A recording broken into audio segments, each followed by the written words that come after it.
Actually the point is कि जब हम इसको मार्केटिंग के हिसाब से एक्सक्यूज मी गाइस। जी भाई साहब, आप क्या मसला है? कुछ नहीं। जब कुछ नहीं है तो काम करते हुए किसी को डिस्टर्ब करना जरूरी है?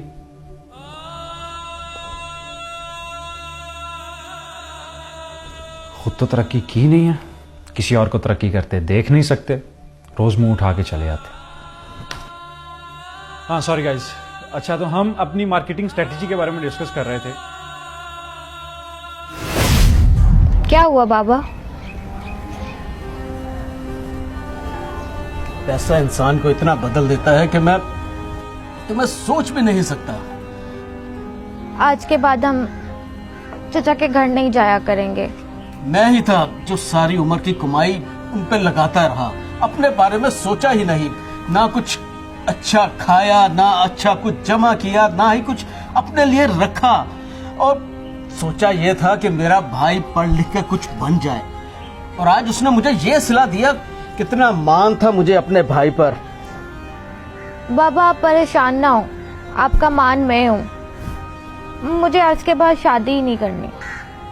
मुझे बस आपके साथ रहना है और आपकी खिदमत करनी है। नहीं बेटा, ऐसे नहीं होता। मैं जल्द से जल्द अपने मुताबिक कोई रिश्ता देखकर तुम्हारे हाथ पीले कर दूंगा।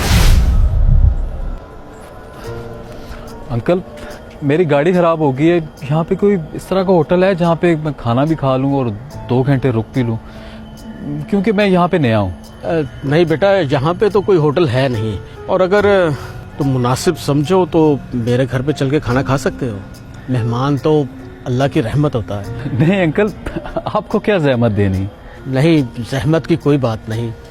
चलो मेरे साथ तुम। वाकई अंकल, आप जैसे लोगों की वजह से ये दुनिया कायम है। नहीं बेटा, मुझ जैसे गरीब ने क्या दुनिया को कायम रखना है। मुझ जैसे गरीब के घर पे कोई मुसाफिर ठहर जाए तो ये भी अल्लाह का करम है। क्या पता अल्लाह मुझसे राजी हो जाए। आजो बेटा, शर्माने की जरूरत नहीं।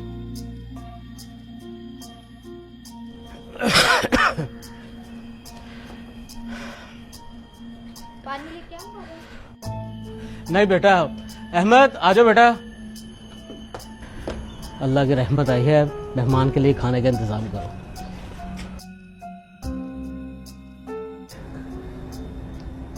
जी जी बाबा। आज के दौर में इतनी हया वाली लड़की।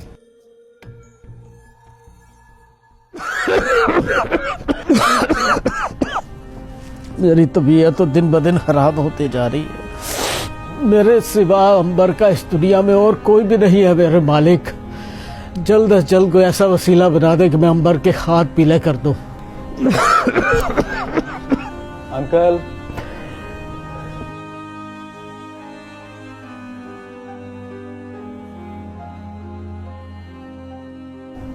अहमद बेटा, लगता है आज फिर तुम्हारी गाड़ी खराब हो गई। नहीं अंकल, गाड़ी तो खराब नहीं हुई, बस जिंदगी की गाड़ी को सहारा चाहिए। क्या मतलब? मैं समझा नहीं। अंकल, ये बातें तो बड़े करते हैं। बस माँ बाप के जाने के बाद मैं अपना सब कुछ आपको समझ कर कहना चाहूंगा। साफ साफ कहो बेटा, क्या कहना चाहते हो? अंकल, मैं आपकी बेटी से शादी करना चाहता हूँ। बेटा, मैं गरीब आदमी हूँ, मैं तुम्हारी हैसियत का नहीं हूँ, और वैसे भी कुछ भी नहीं है मुझे अपनी बेटी को देने के लिए। दौलत और शोहरत मानी नहीं रखती अंकल। जो तरबियत आपने अपनी बेटी की है, मेरे लिए सबसे बढ़कर वही है। और मैं उसी घर में शादी करना चाहता था जिसका कुल सरमाया उसकी बेटी हो। मैं आपसे वादा करता हूँ कि आपको कभी भी शिकायत का मौका नहीं दूंगा। मुझे मंजूर है बेटा, तुमसे अच्छा और बेहतर लड़का मेरी बेटी को मिल ही नहीं सकता। कितना मजा आ रहा है वॉक का ना।